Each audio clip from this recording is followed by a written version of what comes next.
عمر فاروق رضی اللہ تعالیٰ عنہ کا مبارک زمانہ ہے۔ حضرت عمر نے فوج بھیجی ایران کے حکمران کے ساتھ جہاد کرنے۔ ایران کے بادشاہ نے 2 عیسائی جاسوس بھیجے، کہنے لگا ذرا پتہ تو کرو مسلمانوں کا رات کا طریقہ کیا ہے، میں صف بندی کراتا ہوں۔ وہ ساری رات صف بندی کراتا رہا، 2 جاسوس آئے مسلمانوں کی معلومات کرنے۔ معلومات کر کے جب واپس گئے تو حضرت عمر فاروق رضی اللہ تعالیٰ عنہ کے سپاہیوں کو دیکھا، غور سے پلٹے۔ تو بادشاہ کہنے لگا کیا حال دیکھ کے آئے ہو؟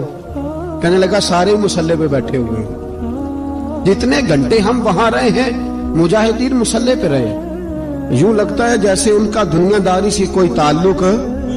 اور کہنے لگے بادشاہ کوئی ایسی طاقت ہے جس کو وہ بلا رہے تھے، کوئی ایسی قوت ہے جس کو وہ پکار رہے تھے، ہمیں بھی وہاں کھڑے ہو کے محسوس ہوتا تھا کہ ہاں کوئی ہے جو آ جائے گا ان کی مدد کے لیے، کوئی ہے جو پہنچے گا ان کی مدد کرے گا۔ ایران کا بادشاہ کہنے لگا مجھے سمجھ آ گئی ہے، وہ جسم کی طاقت سے ہی نہیں لڑتے، وہ کوئی غیبی طاقت ہے جس سے وہ لڑتے۔ بھائی وہ غیبی طاقت بھی تو ہمارے پاس ہم نے ناراض کر لی ہے نا، وہ بھی تو نہیں نا، مسجد کا رخ بھی تو کوئی نہیں۔ اور میں نے پچھلے جمعے بھی کہا تھا، پھر کہتا ہوں، وہن ہو گیا امت کو۔ نبی پاک نے فرمایا امت کو وہ کیا ہے، دنیا سے محبت ہو گئی ہے، موت سے کراہت ہو گئی، وہن ہے۔ صحابہ کرام کو موت سے بڑا پیار تھا، موت سے بڑی محبت کر، ہماری طرح نہیں، وہ کہتے تھے مریں گے تو منو مٹی، تو وہاں ٹھیک ہے عذاب قبر حق ہے، لیکن میں کہا کرتا ہوں سالوں کے بعد جو پردیس سے ماں کے پاس آئے، ماں اسے عذاب نہیں دیتی، اس کا ماتھا چوما کرتی ہے۔ اور بھائی جو رب کریم کی بارگاہ میں جائے گا تیرا کیا خیال ہے، گل سڑ جائے گا؟ مدینے والے حبیب نے فرمایا قبر المومن روضۃ من ریاض الجنہ، فرمایا میرا مومن جب قبر میں جاتا ہے تو اللہ جنت کے سارے دروازے کھول دیتا ہے، وہ تو اللہ کی رحمت میں پہنچتا ہے۔ کون کہتا ہے مومن مر گئے، وہ تو قید سے چھوٹے اپنے گھر گئے۔ کون کہتا ہے قبر میں عذاب ہے تو صرف عذاب ہی ہے، ہاں مجرم کو سزا ملے گی، لیکن مومن ہمیشہ جہنم میں، وہ بالآخر جنت میں جائے گا، بالآخر جنت میں جائے گا۔ اور کسی درویش نے بات کی، وہ کر کے چلے گئے، بر کمال ہی کر گئے، کہنے لگے دوزخ میں میں تو کیا، میرا سایہ نہ جائے گا، کیونکہ رسول پاک سے دیکھا نہ جائے گا۔ نبی پاک سید عالم علیہ السلام کے غلام تو دیکھو نا، ساری زندگی عمر فاروق بخاری پڑھو تو صحیح، ساری زندگی عمر ہر نماز کے بعد کہتے تھے اللہم ارزقنا شہادت فی سبیلک، اللہ بسترے پہ موت نہ دینا، موت مجھے شہادت کی دینا۔ حضرت سیدنا مولا علی شیر خدا کرم اللہ تعالیٰ وجہ الکریم ساری زندگی کہتے رہے اللہ علی نے میدان میں عمر گزاری ہے، اسے شہادت کی موت عطا فرما۔ او بھائی یہ تو شہادتیں مانگنے والے۔ حضرت امام حسین میدان کربلا میں کھڑے تھے، شمر کہنے لگا حسین تیری چاروں جانب موت ہے، آپ فرمانے لگے تجھے ابھی ہمارا پتہ ہی نہیں، موت سے تو ہمارا پیار چلتا ہے، اور فرمایا یہ شہادت تو ہمارا پیچھا کرتی ہے، پہنچ جاتی ہے جہاں ہم ہوتے ہیں، موت سے ڈرا رہا ہے۔ مسلمان کا مرنے کو دل نہیں کرتا، ورنہ وہ اتنی بڑی کوٹھی میں کون رہے گا؟ مرنے کو دل اس لیے نہیں کرتا کہ وہ جو 6 کروڑ 10 کروڑ ڈالر لوٹ کے رکھے، مر گئے تو کھائے گا کون؟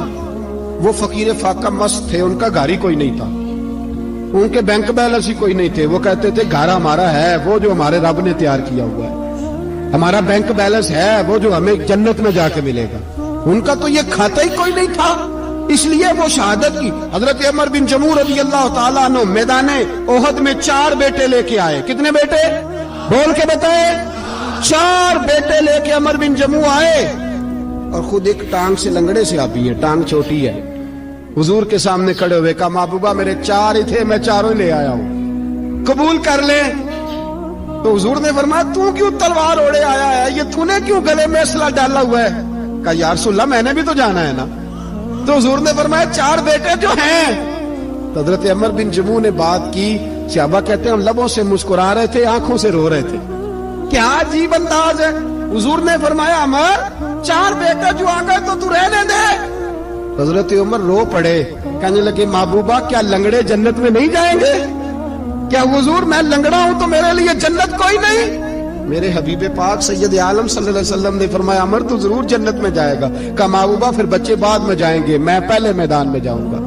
ایک بی بی 4 بیٹے لے کے آئی احد میں، کہا محبوبہ کل کمائی تھی میں لے آئی ہوں، میرے پاس کوئی اور شے ہوتی تو میں بچا کے نہ رکھتی. بیٹے دے کے نا حاضری لگوا کے تو واپس دروازے پہ لے گئی. حضرت سیدنا عبداللہ ابن عمر فرماتے ہیں بی بی بول رہی تھی تو میرا جذبہ جہاد بڑھ رہا تھا. اپنے بیٹے کو کہنے لگی میں تمہیں حضور کے پاس چھوڑ کے جا رہی ہوں. جب تم میدان میں گرو گے تو میں تمہیں دیکھنے آؤں گی. دیکھنا تمہاری پشت پہ کوئی زخم نظر نہ آئے. جتنے تیر کھانے ہوئے سینے پہ کھانا, اتنے تلواروں کے نیزوں کے زخم برداشت کرنے ہوئے یہاں کھانا, پشت پہ زخم نظر نہ آئے. حضرت عبداللہ ابن عمر فرماتے ہو بی بی کی گفتگو میرا جذبہ جہاد بڑھا رہی تھی. ایک بی بی 3 سال کا 4 سال کا بیٹا لیے رو رہی ہے, احد کا دن ہے. سہیلیاں پوچھتی ہیں تو کیوں روتی ہے؟ وہ کہتی ہے دیکھو میرا خامد بھی بدر میں شہید ہو گیا, بھائی اور باپ بھی. دل کرتا ہے کوئی جوان بیٹا ہوتا تو آج مصطفیٰ کے ساتھ اسے ہی بھیج دیتی.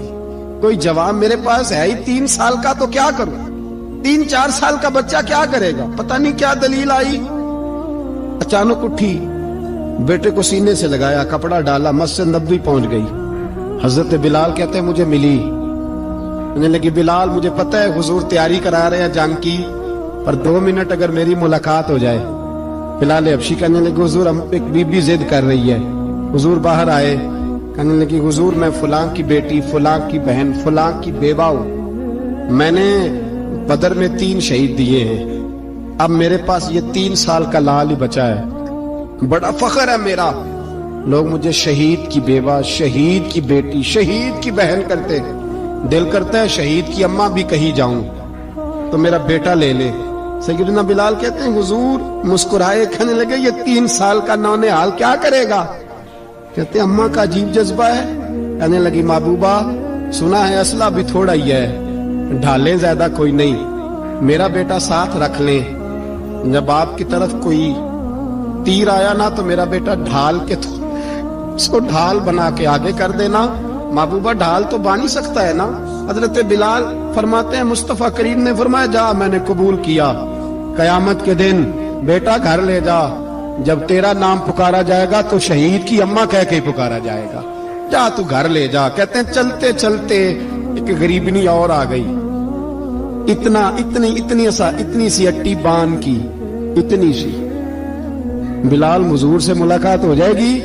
نبی پاک آ گئے, کہا محبوبہ یہ غلبہ اسلام میں میرا بھی حصہ ڈال لے. حضور نے فرمایا یہ کیا ہے؟ کہنے لگی حضور خامد فوت ہو گیا, اولاد اللہ نے بے نیازی سے دی نہیں, سویرے چرخہ کاٹ کے رزق حلال کھاتی ہوں. میرے پاس نا یہ اتنا سا بان ہے, ایک گھوڑے کی لگام بن جائے گی. محبوبہ حصہ تو ڈال جائے گا نا دین کے لیے.